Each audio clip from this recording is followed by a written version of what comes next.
मित्रों, एक अपप्रचार स्टालिन जी की पार्टी ने चलाया है कि एनडीए तमिल भाषा का विरोध कर रही। मैं आज तमिलनाडु की जनता को बताना चाहता हूं कि आईएएस, आईपीएस के एग्जामिनेशन में सबसे पहले तमिल भाषा में एग्जाम लेने की शुरुआत नरेंद्र मोदी जी ने कराई। ஸ்டாலின் அவர்கள் என்ன பரப்புரை செய்கிறார் என்று சொன்னால், என்டிஏ அரசாங்கம் நம்முடைய தொன்மையான தமிழுக்கு எதிரானது என்று பரப்புரை அவர் செய்து வருகின்றார். ஆனால் நமது என்டிஏ அரசாங்கம் ஐஏஎஸ், ஐபிஎஸ் தேர்வுகளிலே இந்த அரசாங்கம் தான் முதன்முறையாக தமிழை அறிமுகம் செய்திருக்கிறது. तमिलनाडु के रेलवे स्टेशनों पर तमिल भाषा में घोषणा करने का काम भी नरेंद्र मोदी जी ने करवाया।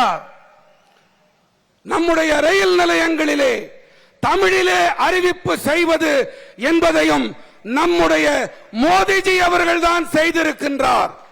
बनारस हिंदू विश्वविद्यालय में तमिल पढ़ने के लिए सुब्रमण्यम भारती चेयर की शुरुआत नरेंद्र मोदी जी ने की। வாராணசியிலே BHU அந்த பல்கலைக்கழகத்திலே தமிழிலே பாரதியின் பெயரால் ஒரு இருக்கை அமைத்திருக்கின்றார் நம்முடைய மாண்புமிகு பாரத பிரதமர் நரேந்திர மோடி அவர்கள். महान ग्रंथ तिरुकुरल का भारत की 13 भाषाओं में अनुवाद नरेंद्र मोदी जी ने कराया। நம்முடைய மகத்தான வேதமான திருக்குறளை தமிழ் பாரத நாட்டின் 13 மொழிகளிலே மொழியாக்கம் செய்வித்திருக்கிறார் மாண்புமிகு பாரத பிரதமர் நரேந்திர மோடி அவர்கள். मेडिकल और इंजीनियरिंग की परीक्षाएं तमिल भाषा में लेने की शुरुआत नरेंद्र मोदी जी ने कराई। தேர்வுகளை தமிழிலே எதிர்கொள்ளக்கூடிய வசதிகளை ஏற்படுத்தி கொடுத்திருக்கிறார் மாண்புமிகு பாரத பிரதமர் நரேந்திர மோடி அவர்கள். भारत सरकार ने फिजी में तमिल भाषा में शिक्षण कार्यक्रम की शुरुआत कराई।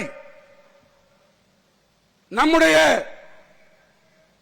பாரத அரசு பிஜி தீவுகளிலே தமிழை கற்பிப்பதற்காகவும் தமிழை கற்றுக்கொள்வதற்காகவும் வசதி வாய்ப்புகளை ஏற்படுத்தி அமைத்து கொடுத்திருக்கின்றது. और महान सेंगोल को इतने सालों से कांग्रेस डीएमके ने एक म्यूजियम में रखा था, नरेंद्र मोदी जी ने सेंगोल को पार्लियामेंट में स्थापित करने का काम किया।